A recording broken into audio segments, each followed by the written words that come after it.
This is our first talk for this year.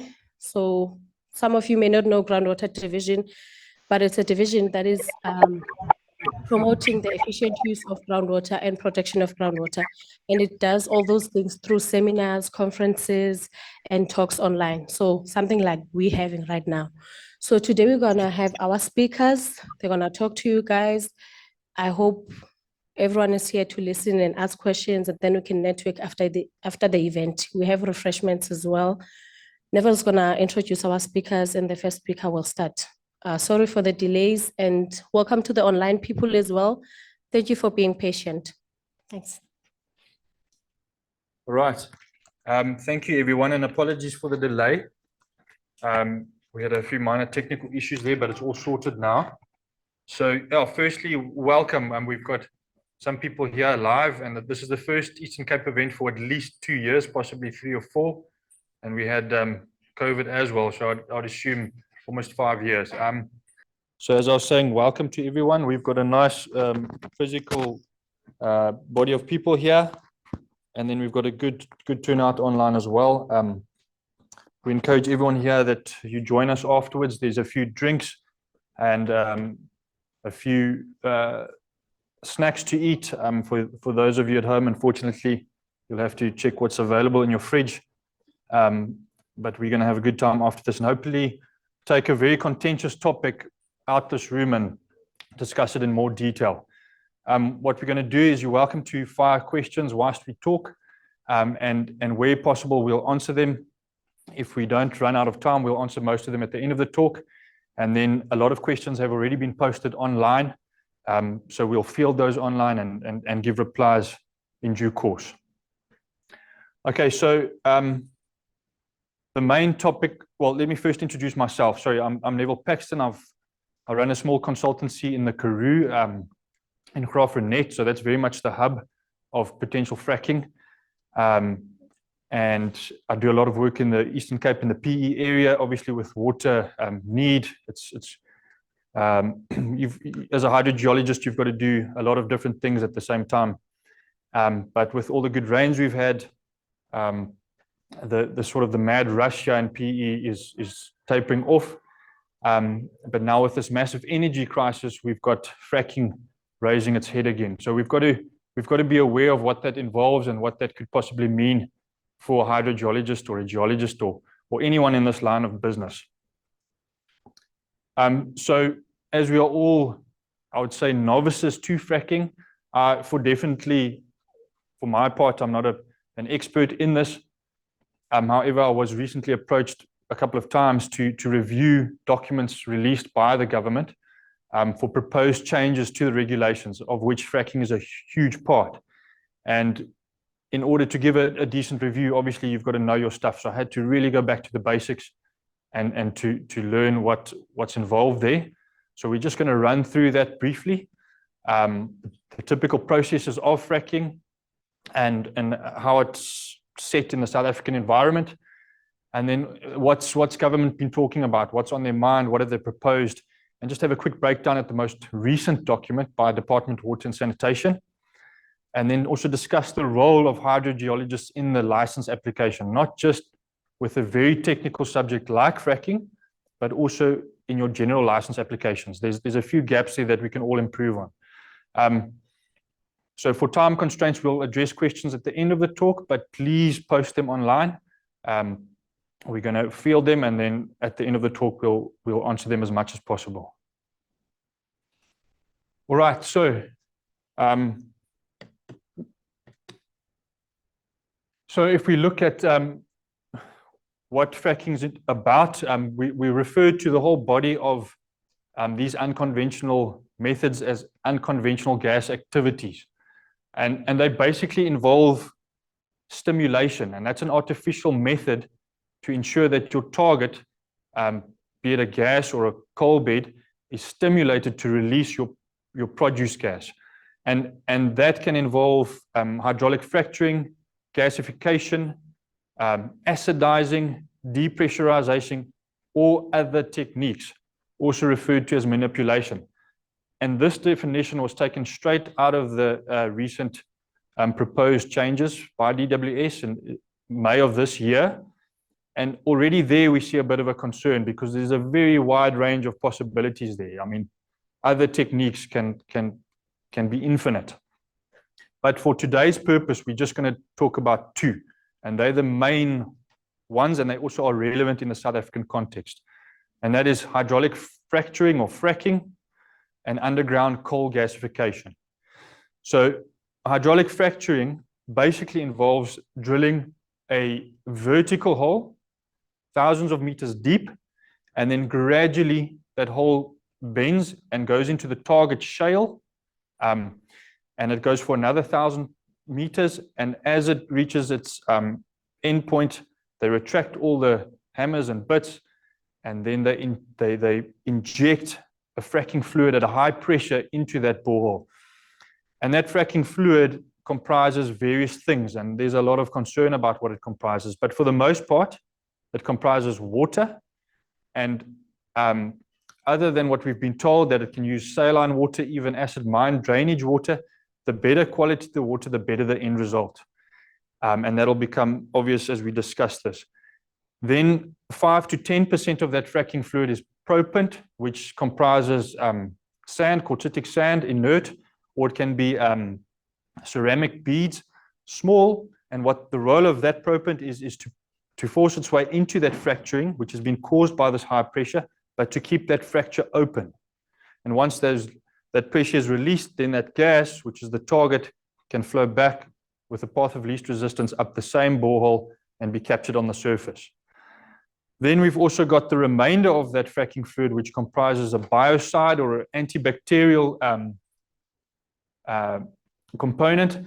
And that's also something that a lot of you, especially in the Eastern and Western Cape, would be quite familiar with, iron biofouling.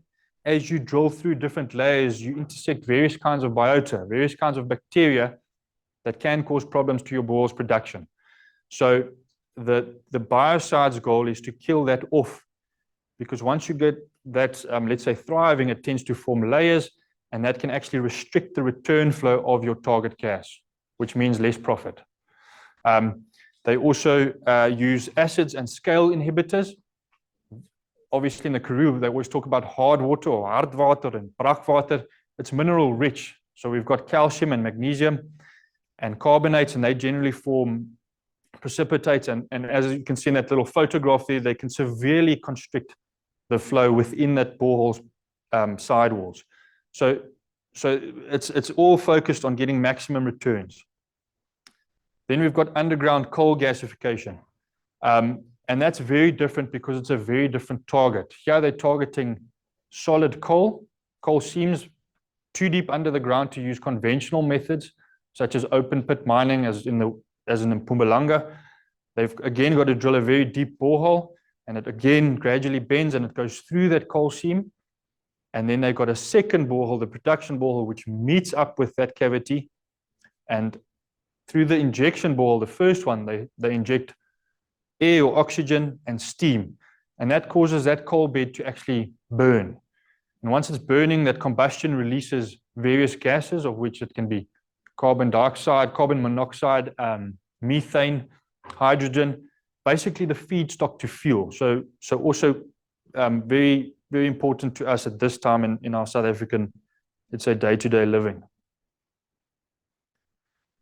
So the general process for fracking, once the applicant has received their license to explore, they start with more in-depth seismic surveys. So they'll send off a vibro-seis truck.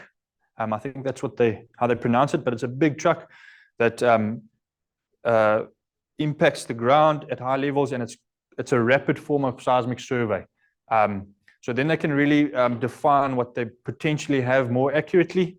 And that'll be followed by site preparation, where they clear a certain area, they take the vegetation away, they set up the return flow dams, and then the final component of the exploration permit is actually to drill a hole and to frack and to see what comes out. So they can really quantify what's available. And then they move onto production, and that involves numerous wells, 5 to 8 wells in one well pad, and each one, the horizontal component splays off in a different direction within that target formation, and then they frack it. And those horizontal components can go off on average about 3 kilometers. So really large scale drilling. And then the production, where they either treat it on site and send it away via pipelines, or they send it straight as a raw product to a refinery. And then as the final step, they have closure, which involves rehabilitating what you see, making it look as like it was. And hopefully through all of these processes, we've got monitoring, but we'll discuss that later. All right. Some of you may recognize, I think you should recognize this polygon, and this was the initial area that was applied for exploration by some of your big oil companies in the early, let's say 2010, 2015 time. And it was a massive area. It was 400,000 square kilometers. So really a huge area. And that's because the Karoo Formation covers a huge area of our country. And if we look at the next slide, further studies resulted in a narrowing down of where the sweet spot could be for this gas. So that red polygon there in the middle, which is between Beaufort West to the west and Graafrenet to the east, and Three Sisters to the north, that's where they reckoned at the time that the highest volume should be. And it occurs mainly in the Eka group, which is the Whitehill and the Collingham and the Prince Albert Formation. And you needed to get it at depth to be of any value. And in South Africa, they were looking at 1,500 to 4,000 meters. But the big question, and the answer to this question that's changed over the years, is how much gas is there? And for fracking, they use the term, or the measurement term, trillion cubic feet, TCF. And in 2012, it was estimated that 390 TCF was technically recoverable gas. Now, technically recoverable means it's there, but it hasn't yet taken the economic requirements for retrieving that gas into account. So even though there's a lot of gas, it might not be economically viable to frack that at the time. And then a moratorium was imposed with the Department of Mining and Energy, and everyone realized how serious this thing is and what the potential impacts could be.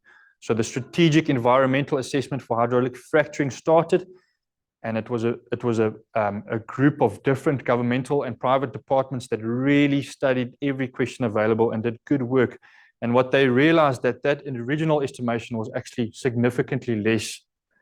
So in 2015, they dropped it to 71 to 153 TCF.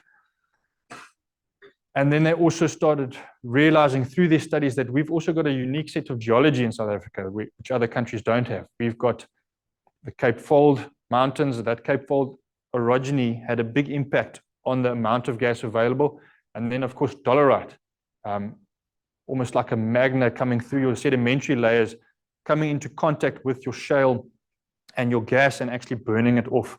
So that estimate was brought right down to 5 to 20 TCF.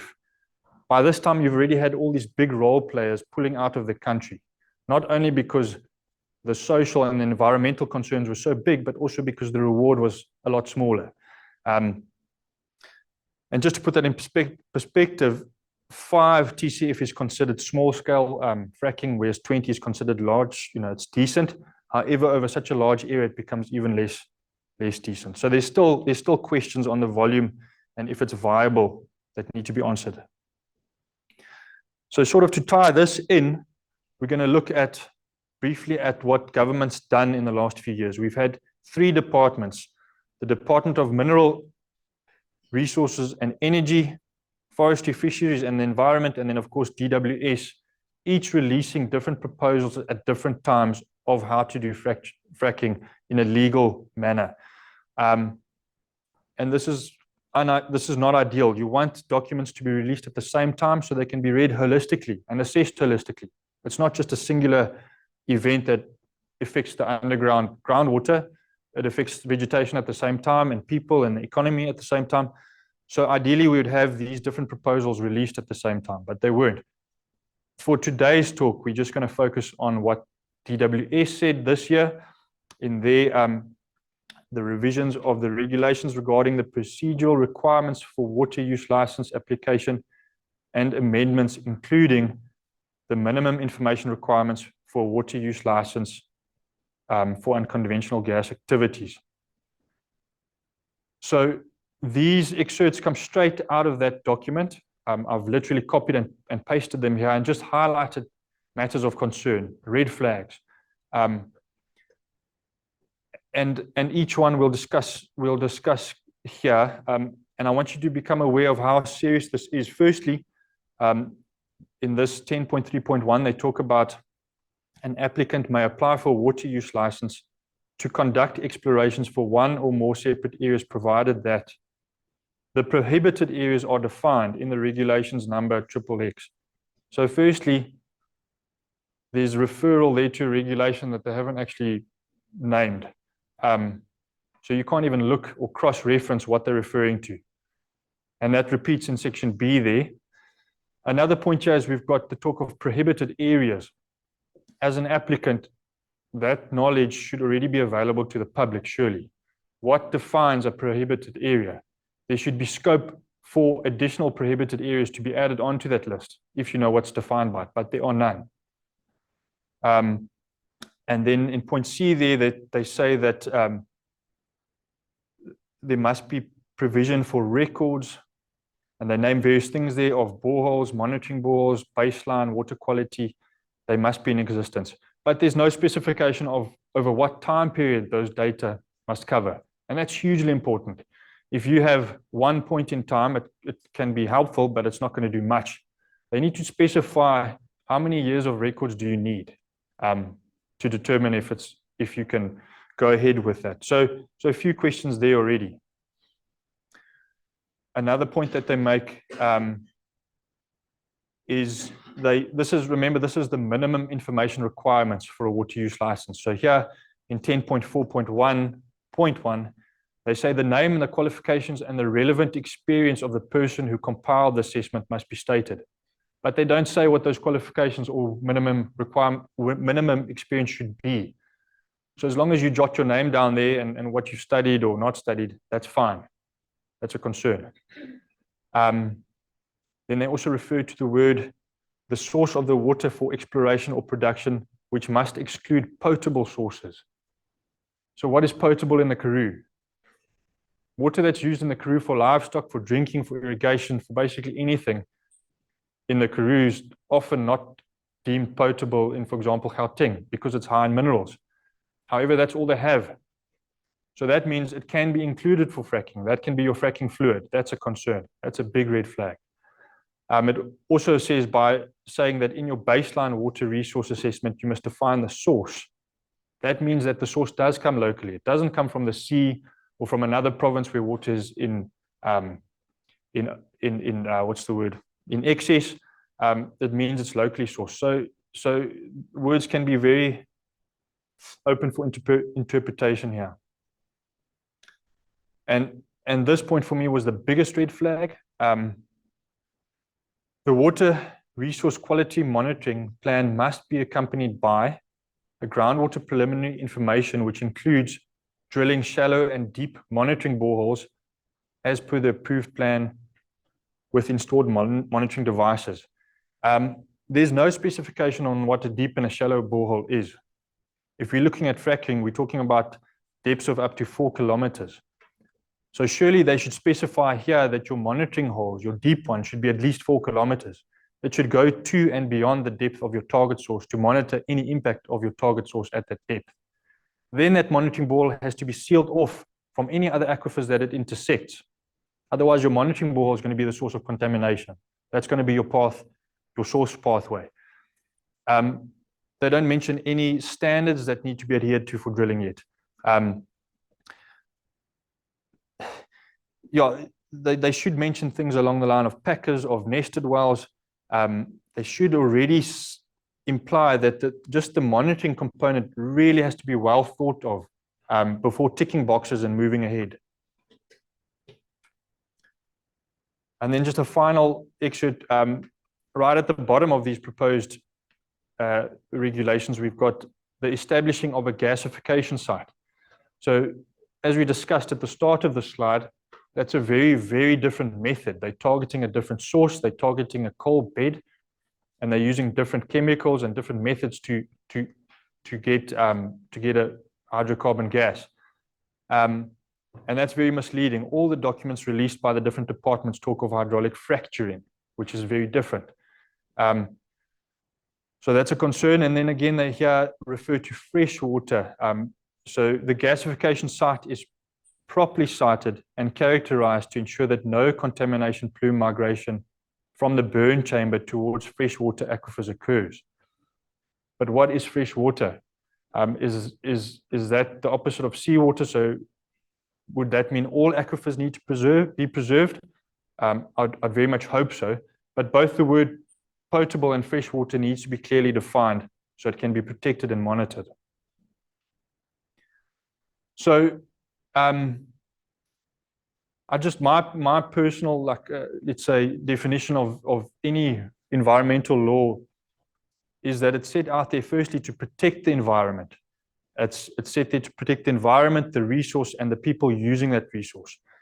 And then should things go wrong, it's there to set a path for recourse, or to hold those that are responsible accountable for not following the law and possibly impacting the environment in a negative way.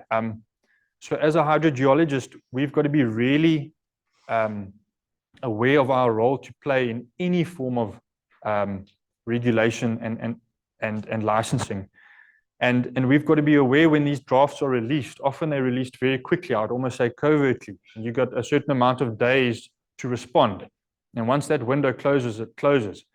But the thing is that your opinion, what you respond to, it's mutually beneficial to the department that's releasing it for comment. Because often you are the specialist on site, you know what the in situ conditions are, and you can add value to that report or that proposal. So be aware of the regulations and try and respond within that time frame. No matter how small your response is, it does count. And then if we tie this into other licensing, it's very important as a hydrogeologist to stay involved, to make sure that your report is of such a level that it can be followed by the client or the applicant, or the next person. It might be attorneys, it might be environmental impact assessors. They need to be able to follow your recommendations and ultimately implement them. So I like to think of it, I call it the minimum effective management, but make sure your recommendations are understandable. They set out a minimum bunch of criteria, 4 or 5 points, that applicant or water user can implement. It's going to encourage them to carry them out, rather than 20 highly technical statements that are too expensive and non-relevant. Rather put down the minimum effective management recommendations that result in that resource being monitored. And then again, try to stay involved with the process. Try and help, let's say, the attorneys with the next step. And in doing so, I'm hoping that you'll improve the success rate of water use applications. Be them singular bores on the top of a mountain far away from surface water, or be it fracking. Stay involved. And with that, I'd like to introduce the next speaker, Uys Louw. He works, Adriaan Groenewald. Adriaan is very aware of the challenges that they face in water use license applications, and he's often a guest speaker on radio and writes a lot of articles for very good magazines. So Adriaan knows firsthand what are the challenges involved with water use licenses. Okay, thank you. Adriaan. Thanks, Neville. Appreciate that. And yeah, everyone here, thanks for the opportunity, and we really appreciate it. A little bit of background from myself and Uys. We are practicing attorneys from Groenewald, specializing in water law. And yes, it's great to share our experience with you, specifically today regarding the draft regulations of water use that's been promulgated a while ago, or not promulgated, but are intended to be promulgated. So, and we were mandated by Agri SA, our firm, to give commentary on this, and we formed a legal team headed by Advocate Andrew Breitenbach, SC from Cape Town, who led our team in compiling the comments. So thanks for the opportunity, Neville, and it's great to be here. I'm going to try to be as practical as possible. It's not easy for an attorney, but I'll try that. And I will firstly, very quickly, touch on the draft regulations. With regard to groundwater, it's a comprehensive list of regulations. I'm not going into detail of that. Basically, it boils down to the fact that certain quotas were attached to the regulations, not in line with the Act, the National Water Act. We're dealing with that. And the principle, the underlying principle is that the National Water Act comes first. The Act comes first and then the regulations, not the other way around. You cannot regulate what's not in the Act or what you're not authorized to do in the Act. So, and that's exactly what happened here. I must emphasize from the beginning that my client, Agri SA, representing the biggest agricultural union in South Africa, Agri SA agrees that the transformation of the water sector should be accelerated. I really want to emphasize this point from this platform also, but not at the expense of food security. I think that's very important for us to remember and keep in mind while we're going through this. I don't have a formal presentation like Neville, and yeah, I'm struggling a little bit with that, our department, but we will go along. So, be as it may, we had, or Agri SA had very fruitful discussion after the draft regulations came out. Agri SA had a very fruitful talks with the Director General, Dr. Phillips, and also the Chief Director for Water Use Relations, Advocate Skusana in Pretoria, and then you might have heard of this. After the talks on the same day, actually, there was a media release by the Department of Water and Sanitation. I don't want to say backtracking, but setting out or giving a clarification of this very surprise move by government in the water sector.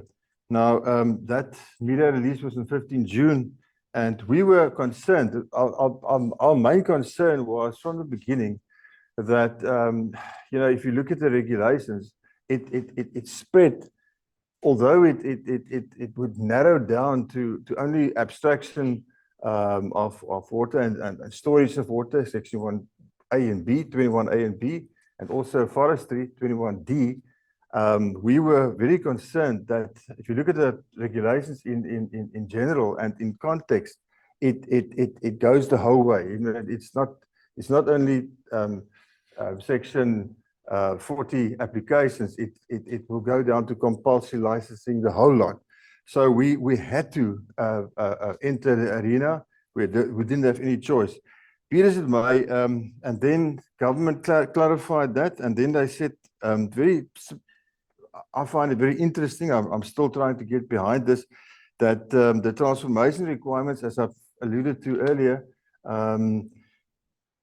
in Regulation 12 said it's intended to apply only to applications for water use license in relation to the 1.5% of water resources, that's now surface water, in South Africa, which have not already been allocated. Now, we are still talking to government about that, exactly what they mean by the 1.5% unallocated water resources. And you'll see later on as I make progress through my presentation to you, you'll see, you'll pick up what I think the real concern here is regarding that. And also, it's not intended to apply to applications for renewal, because we said from the beginning, renewal of existing water use licenses. To just put you in a picture, the first water use licenses came out or were issued by the minister around about 2002, 2003. So you will realize that, and it's the valid period of 20 years. So you'll be quite conscious of the fact that, we are facing now 2023, all those licenses are about to expire. So we were very concerned about that, but they say, no, it's not applicable to that. So at this stage, we have, government has clarified that it's not, it has nothing to do, the regulations do not encroach on existing lawful uses, verification of water, compulsory licenses, reviews, and also renewal of license, which we welcome. But then we suggested a reformulation of the chapter 5 of the regulations based on the fundamental principles of the Act. I don't want to go into the detail of that, but in section 27 of the National Water Act, it set out the requirements or the factors to be taken into account for water use licenses. The Constitution is very clear on that, and also, of course, the Equality Act. It's clear. So, and those regulations, with all respect, clashed with all those provisions.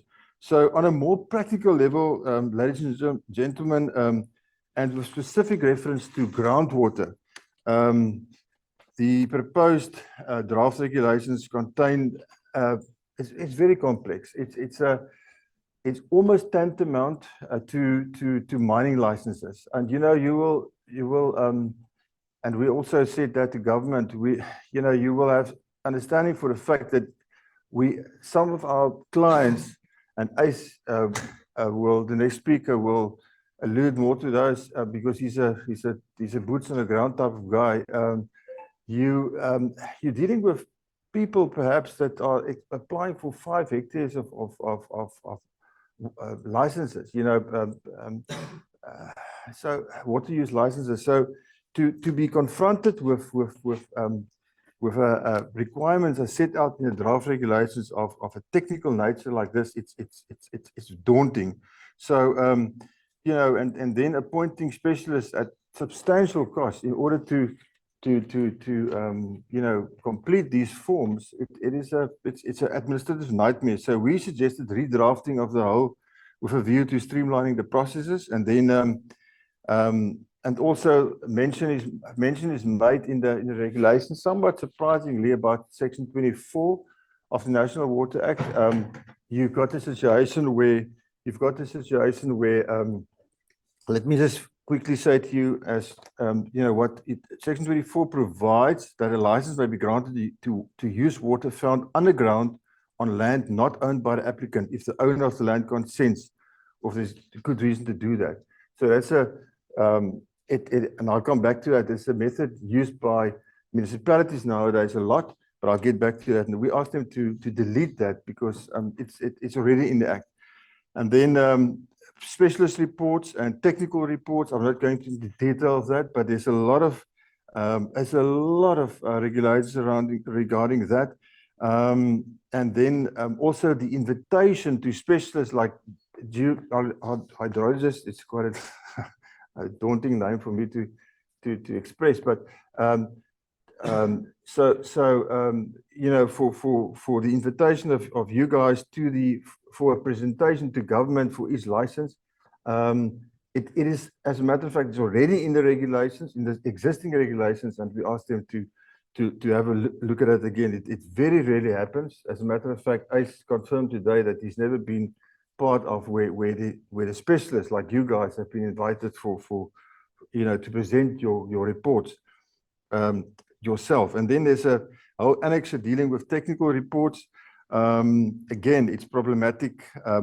Each application contains its own unique facts and circumstances, and then our concern is that you've got this list, and it's almost like a tick list, and if you don't tick each block, you may get rejected. You will get rejected. So, but it's not feasible. It's not practical. So we asked government to have a look at it again, and also we asked them to for the specialists drafting reports like you guys should be afforded a discretion, and that's very important. The discretion as to what needs to be covered in that report. And I think it's a very practical suggestion.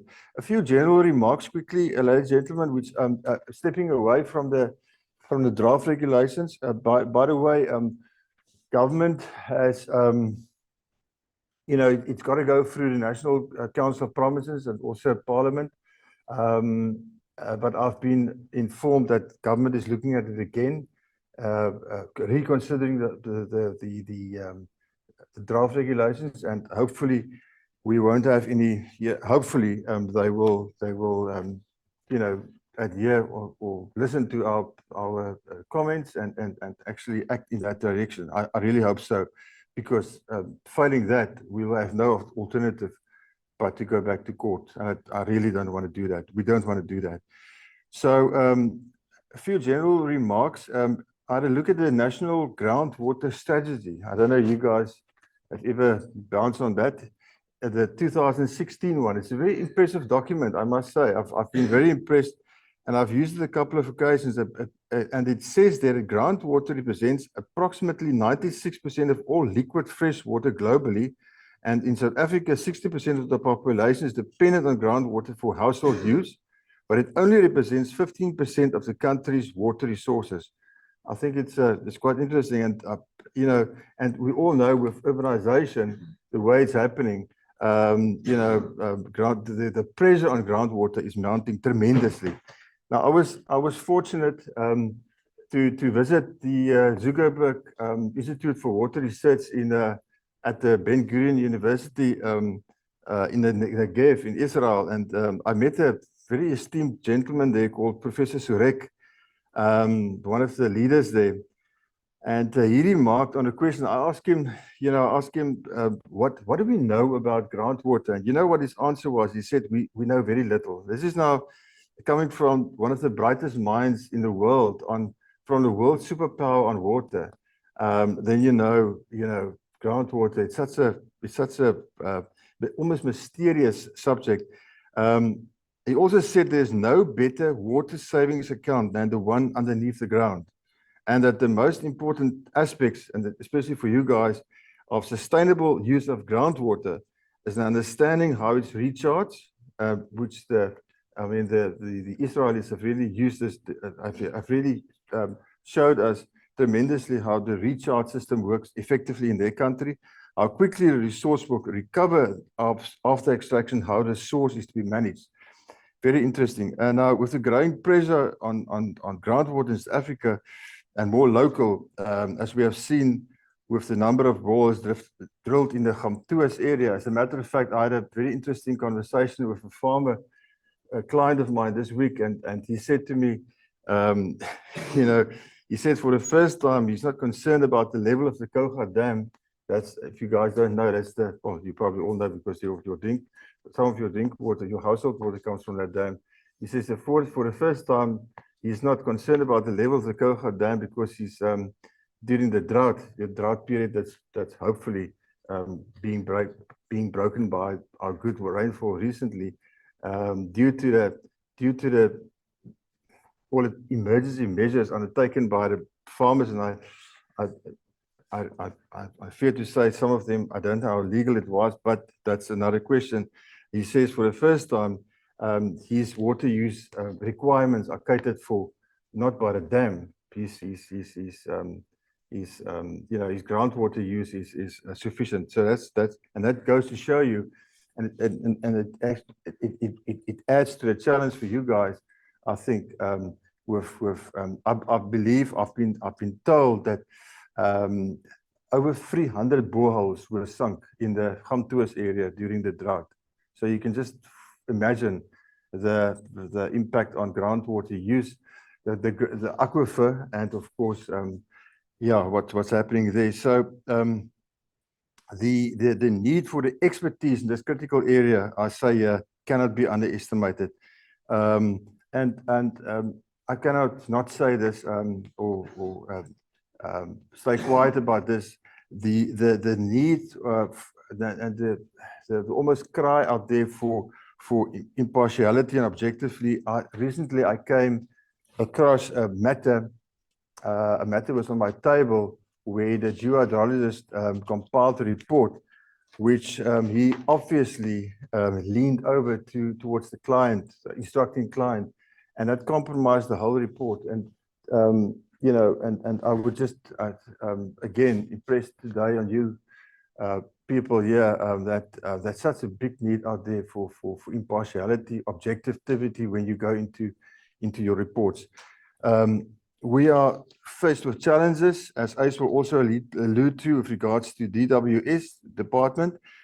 We note a growing trend of rejection of water use licenses without even finishing reasons. We get a one-liner, how do they say, the source is stressed, so the resource is stressed. It's hugely frustrating, and we need to face those challenges and engage in meaningful deliberations. Talking about choices and options, we as lawyers, our clients are limited to, they've got very limited options and choices. We go to the Water Tribunal, and just interestingly, the minister has on Tuesday announced a new board of the Water Tribunal. I can either go to the Water Tribunal or we go on the review to the High Court, and you will all realize that you know, the legal costs following that route is tremendous. And I'm in court a lot with water cases, and yeah, it's so expensive. And then of course the tribunal, Water Tribunal, hasn't been functional for at least I would say up to a year ago, since 2012. And yeah, so it really the options are limited. Again, am I going too far? It's going well. Yeah, as a company, we have embarked on a very interesting road, and again, it's such a pleasure talking to you guys about it. And it's to get the respective experts, and that's not from the state, from the government, from DWS, and also our experts like Neville and we work with and other guys, to get them involved at a very early stage, and get them around the table and with a view to reaching agreement on the technical aspects of. I'm a lawyer. I don't know all these terms. Critical level of water, and you know, it's very daunting. You scientists are very good with that, so I'll keep to the law. But it proved limited success at this stage. We are very excited about this. We are hoping to get an audience with the new chairman, who I personally know, the chairman of the Water Tribunal, Mr. Uys Louw, who's been appointed on Tuesday. So we hope to engage on this new right. In other words, to get the experts together. You know, if we go on the route on the road to the Water Tribunal or even the High Court, the process is so lengthy. So if we can get the experts involved at a very early stage, sitting around the table and compile a joint report. I've done it with government here in PE. It really works, and we trust that this will cut out a lot of time wasted in court with water use applications. Then very interesting also, you know, it's an old subject and we all know about it, but it's a challenge. The municipalities, the dire state, their financial state are, and of course their water resources, and there's a growing demand. There's a growing demand from the municipalities, of course, to use, and it's more countryside. We're working a lot in the Karoo area, where the towns are dependent on the boreholes from private landowners, and it's a growing trend. With some towns that don't have any water, so it's all dependent on 100% dependent on borehole water from the landowners. We've seen so many cases where the disputes between landowners and municipalities arose from slack management, but also the farmers or the landowners are not guilt-free. They're not free of guilt. So I'm not putting blame to the municipality alone, and this is where the exciting part comes in.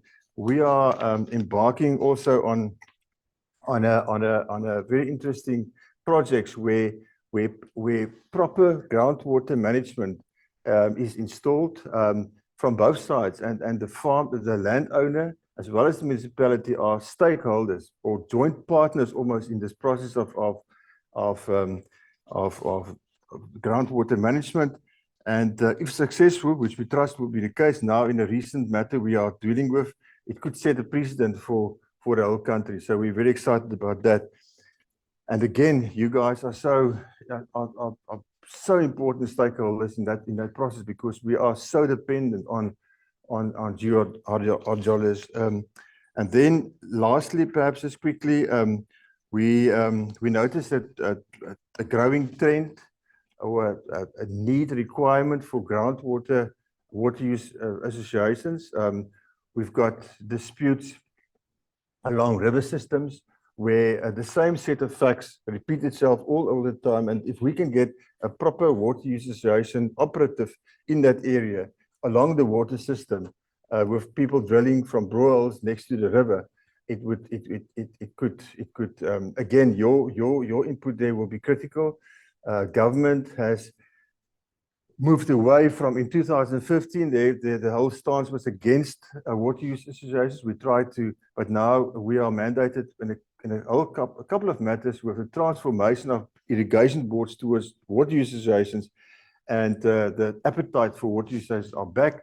So again, if we could get those guys around the table also with water use, and you guys involved with the water use associations and the cooperation flowing from that, it would mean it would definitely resolve a lot of disputes very quickly. Good. And then lastly, mediation. I cannot not mention that. I'm a mediator myself. I believe in that. It's a wonderful process, and the Water Act, National Water Act, provides for that in section 150.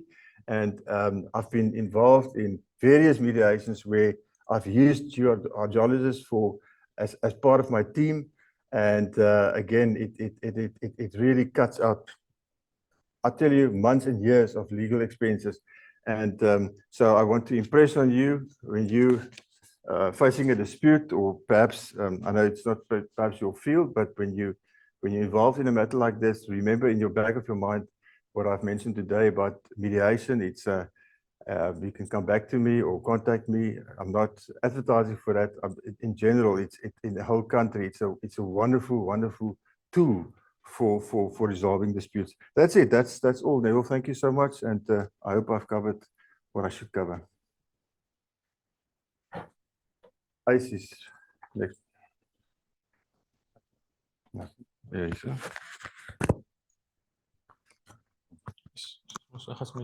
Okay.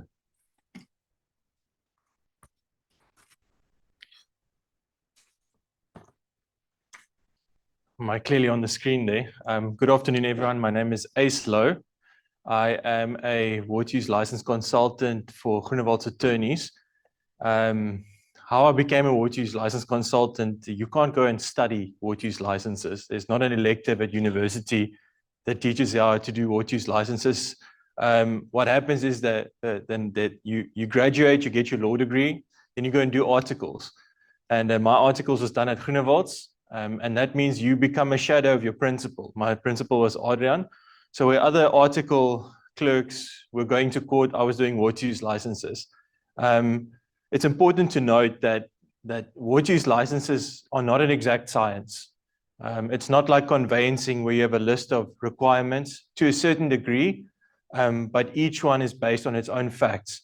So again, it's not an elective you can go study, or some sort of subject that you have at university. My grandfather always used to have a saying in Afrikaans. He said that "slim gesukkel," which means I've struggled myself smart. So I'm evidence of that. I've struggled myself smart with water use license applications, and that's why I feel confident standing here and just sharing some of the challenges and the procedural requirements regarding water use licenses. Yeah, as I mentioned, it's not an exact science. Conveyancing is a exact science. Water use licenses are not.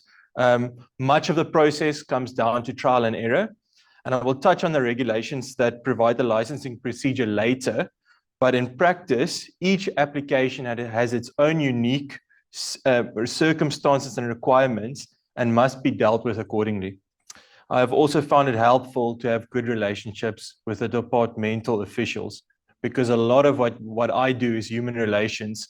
Sometimes I want to tear my hair out because of my own clients being hard-headed, or because there's procedural requirements that seem to be pretty prejudicial. So I've learned that if you keep your cool in licenses, it helps.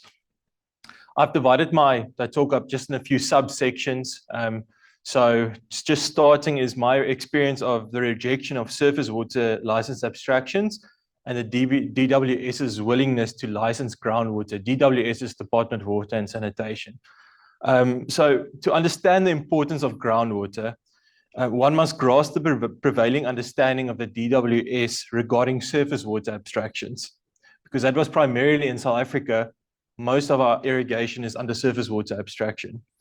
Within the last year, I've been involved in several water use license applications across different catchments. So there's 9 catchment offices all across South Africa, Upper Vaal, Lower Orange. Our catchment's called Mzivuvutsikama. Bredegoud is Western Cape, part of the Eastern Cape. So I've been involved in license applications for surface water abstraction across all those catchments, and I was rejected in each one of them. So sometimes I wonder why I carry on. It's a very discouraging thing to be rejected. I'm ready for it now because it seems like the go-to is to reject, but the surface water abstractions were all rejected. So from the Kabeljous to the Vaal, to the Lurispruit, to it's near Seer, the Brede River as well. There've been certain abstractions. I was rejected in all of them, and the central reasons for the rejections were all cited. This is by different catchments as the resources being stressed or overutilized. So that's the reason the department usually gives us why they reject. And you have to understand, you've worked for 3 years on a water use license. The application is this thick, and you get a one-liner back says, sorry, the resource is stretched or is stressed. So it appears from the above rejections that the DWS considers the country's surface water resources to be fully utilized, and as such are hesitant to allow abstractions from these. Adriaan mentioned Mr. Skosana, or the department, has come on record saying that there's only 1.5% of water left to be allocated, surface water left to be allocated. I don't know where they got that number from. I told Adriaan, I think they just thumbs like, well, how do you know there's 1.5%? But apparently they've done hydrological studies and so forth. So they pretty much see our surface water as it's exhausted. I don't know what that means for our municipalities in growing and growing populations, but that's what they see. This has placed a burden on licensed applicants to either prove a water availability. So as an applicant, if I get rejected, I have to then try and prove that there is surface water available, or more worryingly, to cease with any prospective development that was grounded on the acquisition of a water use license. So I work with farmers. They do now and ask later. That's how they do it. So if they start with a development and they hope they get a license later, usually they don't get the license, and there's a 30 million rand development that's happened and they can't irrigate. So what then? In contrast to surface water abstractions, I've had some success, luckily, with the licensing of groundwater abstraction. A geohydrological assessment is a required technical document in that application. If I do a surface water abstraction, I don't need to get a hydrologist to do a sustainability study. But with groundwater, a procedural requirement in terms of the regulations of the Act isn't a geohydrological assessment. So it's a requirement for all applications. And so that means, because I have that document, which is very, very helpful, the department has access to reliable information regarding the impacts of abstraction, water availability, as well as guidance about the unique resource management. I'll get to management a bit later. Neville touched on that at the end of his talk as well. The findings of the assessments are extremely important to the success of the license applications. So if there's no sustainable abstraction, you won't get a water use license. Sometimes there is, we'll touch on that later, and you still get rejected. Unlike surface water abstractions, it appears that the DWS is still willing to a certain degree to license groundwater. The effect hereof is, and this is so important, is that the effect is that any new development in our country at the moment that requires a WULA, a water use license, will most likely be based on the acquisition of a groundwater license. Groundwater will thus have a direct effect on the future economic development of the agricultural and mining sectors. If I can't get surface water, that only leaves me with one option, that's groundwater. So that's the only water that we can acquire for new development if I look at the prevailing mindset in the department. Very importantly, another subsection is called the infamous 21 CNI water uses. So just to give you a bit of background, there are certain water uses in the National Water Act. The abstraction of water, whether that's from surface or ground, is a 21A, all right, 21A water use. So most people think, okay, I'm doing a groundwater license, so I'm going to apply for a 21A license, all right? The problem is, and it's all the rage in the department at the moment, is CNI uses. You get what you call a 21C and a 21I use. A 21C use is the impeding of a water course, so impeding of some sort, and 21I is the alteration of a water course, the alteration of the characteristics of a water course. So what I'm finding now is, well, let's see what a water course is called first before I get there. And I've fought on many occasions with the definition of a water course, but unfortunately the Act does not leave us, that doesn't help me. It's on the side of the departments, so I've had to concede several times. A water course means a river or spring, which is fair enough, a natural channel in which water flows regularly or intermittently, a wetland, lake, or dam in which or from which water flows, or any of collection of water which the minister may by notice in the Gazette declare to be a water course. What that basically says is everything is a water course. That means that if I have a borehole, all right, if I have a borehole that is within a flood line of a water course, so there's a determined flood lines, there's been a study done, there's a flood line, this is the flood line. If I have a borehole in that water course, or if there's no flood line, from the flood bank, so where the river is at its highest level, 100 meters within that radius, if my borehole is within 100 meters of that radius, or if I'm within 500 meters of a wetland, it means that my borehole will not only be subject to a 21A license for abstraction, it will also be subject to the 21C and I uses. So already it's not as simple as it seems. You have to be very cognizant, especially as being out in the field. You guys are the boots on the ground. Where is the borehole situated? Because I promise you, sustainable, I've seen the biggest abstractions that have all happened within water courses or near wetlands because there's strong groundwater. And the problem or the challenges with CNIs is that if I have a 21A use, like I want to abstract water, it means I have let's say five requirements. But if I have a 21 CNI, I have 5 plus 5 plus 5. So my water use license has gone from an abstraction of borehole to CNI uses, and the requirements have become extremely long and stringent. And that's something you have to take cognizance of. The DWS have a very strict interpretation of a water course. If I have a they call it a drainage line, all right? So it rains, and if that water is channeled, and this could be in Aberdeen or Janssenville, the driest areas you can ever think of, it rains 3 times a year. If the water funnels down a drainage line, that's a water course. So if there's a borehole in there, the DWS see it as a CNI use and a 21A use, and it makes the license applications a lot more difficult. I've touched on this.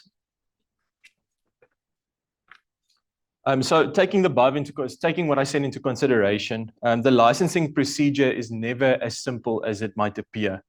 A hydrogeologist, you guys are on the front line of prospective applications, and it's prudent to advise prospective water users about the possible pitfalls and procedural requirements in the authorization process. One, you can make a calculated guess as to the proximity of water courses. So you can go look on Google. Does it look like there's waters running in that area? If it is, it means that there's probably going to be an additional license application. Ask the client, is there anything that looks like a wetland around here, or is there anything that looks like a water course around here? And you have to get a rough idea of the locality of the abstraction.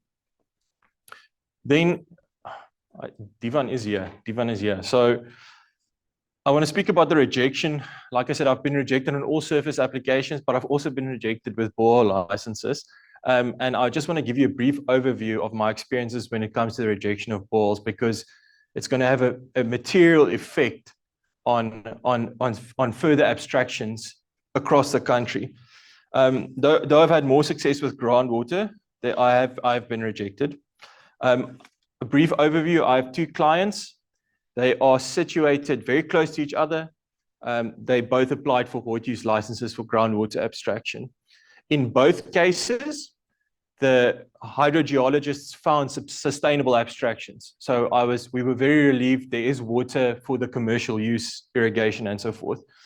And but in the reports, the hydrogeologist, obviously, as part of the report, you take into consideration the abstraction within the whole quaternary catchment.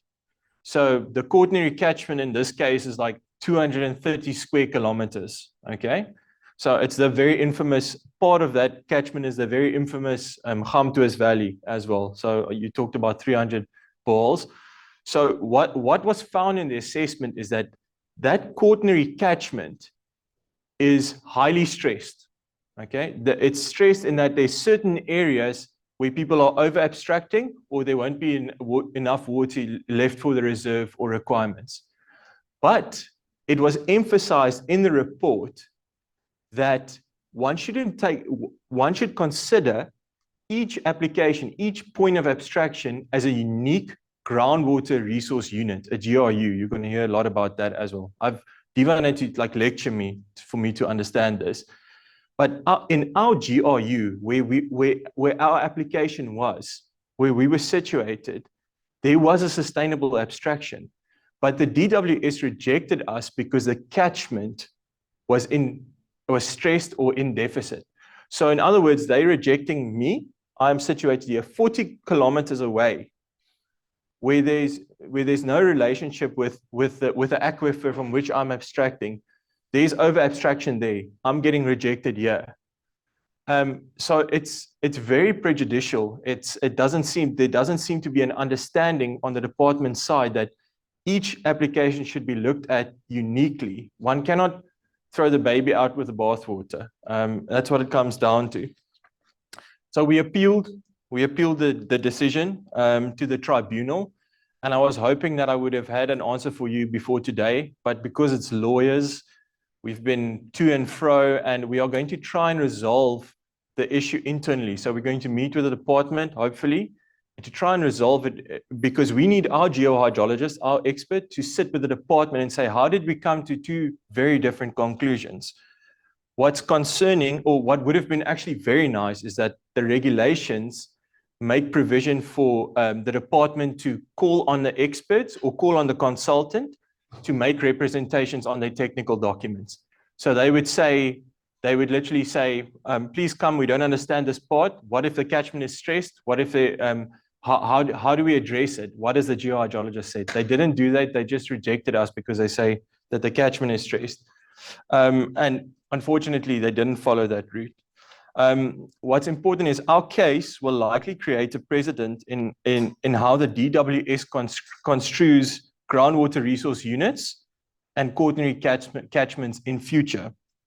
If the strict interpretation of a stressed quaternary catchment are used, it will prove to be extremely limiting for prospective users that have access to sustainable groundwater. So I buy a property, I see there's good groundwater, but I cannot abstract from my groundwater because 40 kilometers away, guys are over abstracting. That's the effect that this interpretation of the catchment has on these type of applications.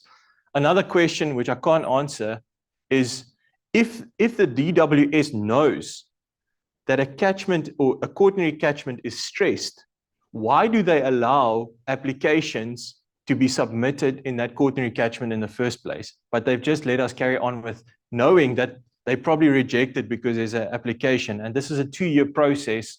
And so that's a question I want to ask the DWS, and one we haven't had an answer for, unfortunately. So just for you, take cognizance. It is important as a geohydrologist to be informed about the quaternary catchment in which the application might occur. That's an important thing that you have to take cognizance of.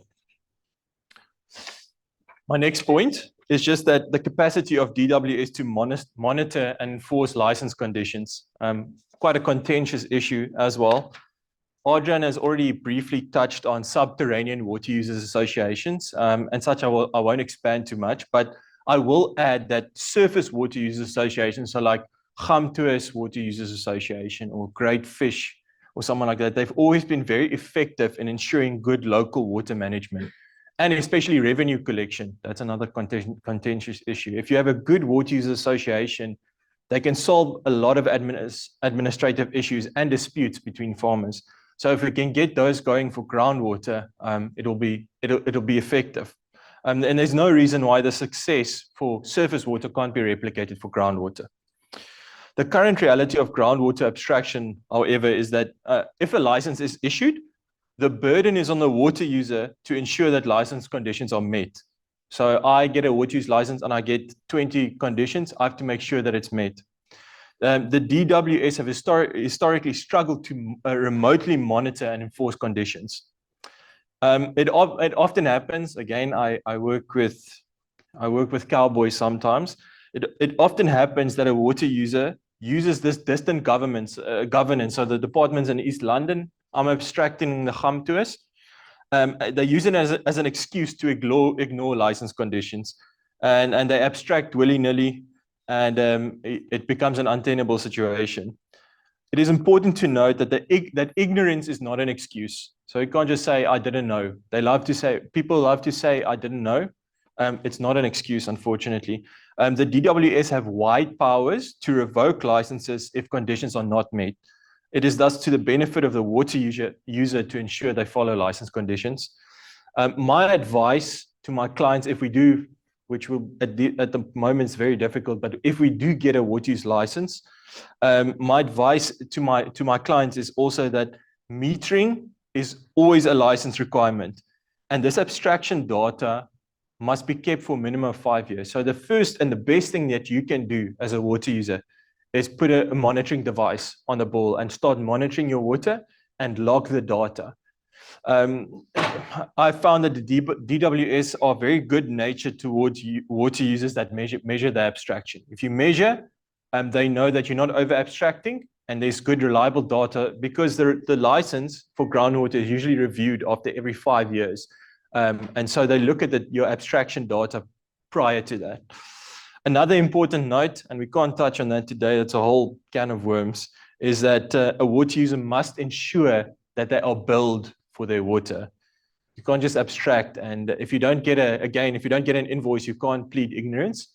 You have to make sure, put in a concerted effort that you are billed. At the moment, it's biannually. So at the moment, you get 2 bills for your water abstraction in a year.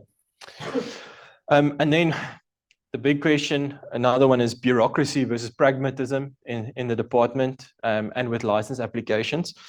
My clients always ask me the same question when they sit there with the first consultation. They say, what's the chances of success? What's the chances? At the moment, poor. If you want to, I wouldn't even let you apply for surface water abstractions unless you really want to. The thing is, the fact is, license applications, they are regulated by the National Water Act and its associated regulations.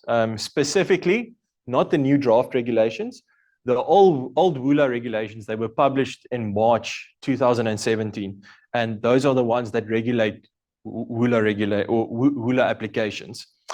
If you read through the current regulations, they are extremely detailed, similar to these ones now. They are very detailed. There are detailed timelines. There are detailed requirements for water use licenses. In practice, and thankfully, local management officers don't apply the regulations too rigidly. Historically, they didn't apply them too rigidly, so they would use their discretion, and that would be very helpful for us as a consultant or for the water user. That being said, it must be noted that there's been a slow shift in the DWS regarding these. Our own catchment has become, this catchment of ours, our office is very stringent in the technical and procedural requirements. They've become very, very strict in the last year. I just want to provide an example of a strict regulation that seems almost prejudicial, and we did comment on this one in the new regulations. If I gather all my documents, my application is now sometimes I come for 5 years. So 5-year-old or 4-year-old, my application is together. I'm ready to, I can submit my final bundle of documents. It's done online, okay? What the regulations make provision for is that if one of my technical documents don't meet the regulated standard of the license, the regulated standard, I can be rejected on technical documents within 10 days. Okay, so I've compiled all these reports over the last 3 years. I finally submit them, and then I get rejected because a geohydrological report didn't contain a method statement or something like that. What that means for me, it doesn't get returned to me, so I can quickly make some amendments or supplement my application. What it means, I have to start from the beginning, and that rejection is becoming more prevalent in our catchment as well. So I want to say that the application I got rejected, like again, about within that same application was a groundwater. We submitted the documents. And I have to say, I filled out, in my one application, I filled out 57 forms, okay? 57 forms. It took me 2 days to fill out 57 forms. It's done online, like I said. I got rejected, all right, because of technical requirement. It's something that I could have just fixed so easily had the application been returned to me. But I was rejected, which means I have to start from the beginning and I have to refill out all 57 forms again. So it's not a pragmatic way of trying to, surely one has to take into consideration reasonableness in these applications as well, but the regulations are very strict. The new regulations have actually shortened the period of rejection from 10 days to 5 days. So that gives us 5 days. That's a lot of pressure. That being said, I've not experienced the rigidness of our catchments in other catchments. They are much more lenient when it comes to that. The risk here is that if the DWS apply their guidelines too rigidly, the risk is that the focus becomes box ticking. Is this here, and not the actual content of the technical documents. So they don't, if something is missing, you reject it, but you're not actually looking at the content. And I want to just highlight a part of the preamble of the National Water Act provides as follows. It says, that the ultimate aim of water resource management is to achieve 1, sustainable use, and 2, for the benefit of all users. So there's 2 things that's very important: sustainable use, looking after a water resource, but that water is used for the benefit of the users, like economic development and so forth. So with that in mind, bureaucracy can prove to be a serious impediment when it comes to water use licenses. I've seen, and the problem is, I've seen water users throw up their hands and they carry on with unauthorized water users because they believe the process of licensing is too lengthy and too complex. Though I don't endorse that approach at all, but the department must have a pragmatic and transparent approach.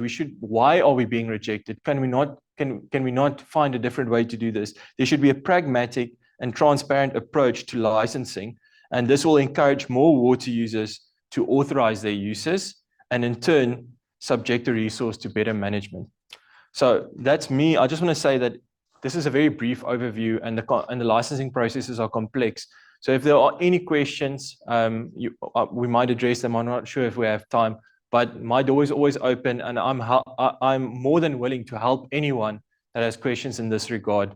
I have had a bit of experience, and so you're more than willing to contact me. I will provide my contact details to Neville as well. Thank you very much. Thank you.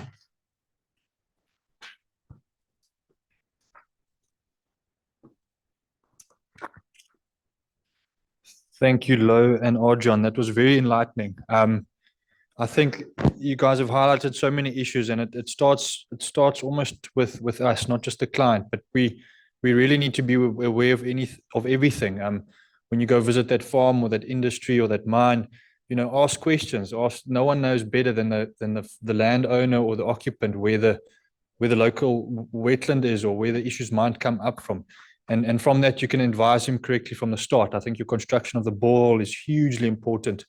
And remaining involved with that process from the start, mediating, getting involved, talking, just averts a lot of the pressures that these guys find right at the end of the show. We've got 10 minutes for questions. I'd like to open to the floor first, and then I'll look online. So are there any questions here? Sorry, what time does the bar open? No, that's very shortly. We're in the, as well as Gauteng, the northern part of Gauteng.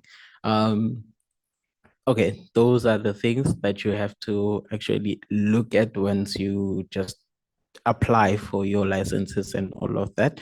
And then the second one, you'd have to actually look at the, I'm sorry to say this, but the more you study the geology and the biophysical aspects of this province, the more it just tells you that it's a lost hope from that perspective, that is. But that, yeah, so yeah, it's trust. It frustrates me so much whenever it comes to that perspective. But yeah, that is that. Okay. Yeah, maybe it might be that one of those I would say hindrances that comes towards your licensing being that very much being stringent. It might come from that perspective that whenever you look at the places that are along the, I would say the Beaufort series, that we are looking at, the makeup of the province's geology of it all comes from the Beaufort system, and which is not fairly good for holding groundwater. It is not. So the government will do everything in its power to not give anyone or everybody a license when it comes to that. Hence, you mentioned about illegal or unauthorized usage of said, and then you have to take into account also the Karoo itself. It's a water scarce place in this whole country. So yeah, those are some of the things that you have to look into, and then yeah, maybe it might be the way to go from there on out. So who are you and where are you from? Like from the department or student? Oh, sorry. My name is Kenny. I'm from the Geoscience department, doing my honors this year. Thank you, Kenny, for that comment. And I don't know if Ace wants to respond, but I think it's also very important not to generalize, like to look at each situation very much in detail as much as you can. Each situation is different. Geologies do give different quality and volumes of water, but the needs might be different, and that should be considered in the whole application. Anyone else from here willing to comment? All right. I'm going to just quickly look online. I think we've got a lot of comments here. Just talking on the frustrations that are involved with licensing. Just looking for questions. Here's one from Roger Parsons. with respect, why go to Israel to find out about groundwater? We have the expertise in this country, but we need the bigger picture surrounding our science. Thanks for that, Roger. I don't know who that's directed at. Adriaan, I don't know if Adriaan wants to comment. Adriaan has declined to comment, but I think I agree with Roger here that we do have really good expertise here, but I would imagine that it doesn't get the publicity that it should get. I think we've got a lot of successes in this country, and we don't market and advertise them as much as countries such as Israel do. I think Israel is also very driven in a commercial sense. You know, they want to sell off their best irrigation and monitoring and whatever techniques. And I would also imagine going to visit another countries is quite more exciting than hanging around your own. But then there were a few other questions that were posted before, during registration, and we're going to address those online. We're just running out of time here. Firstly, I want to apologize for all the technical issues we had, but I want to thank everyone for their attendance, specifically Adriaan and Uys. They've come from Humansdorp, and there we've got a lot of groundwater available and a lot of groundwater issues and a lot of pressure on that. So thank you for coming all this way. If you could just come up, we've given you just a memento of our gratitude from the Groundwater Division. It's made of probably good groundwater in the Western Cape, and we hope to have something like this again. We're all going to go next door now for some nice drinks and some food. But thank you all for attending, and we'll answer those questions online. Please make sure that you fill in your CPD registration forms. Those that are here, it's just outside the door, and those that have registered online, you would have got it. If not, please email us directly, and we'll adhere to that. Thank you to the groundwater young professionals to assisting. Sisipa, do you want to say something? There we go. Thank you. Hi again, guys. Thank you for everyone for coming. I just wanted to let you know that those who have programs, there's email addresses at the bottom and a website if you want to know more about the Groundwater Division, because we are part of a bigger division, which is the Eastern Cape Branch. So you can go to the website and join. Would love to have more students who are joining, becoming the members. And you can contact me or Esinam as the representative. Our emails are at the bottom of the program. Please don't forget to sign the register outside. And if you have questions, you can ask while we are having food outside and some beer and wine. Thank you. Thank you, Sisipa. There is a poll there. If you guys could fill that out before you exit, that would be greatly appreciated. Thank you all.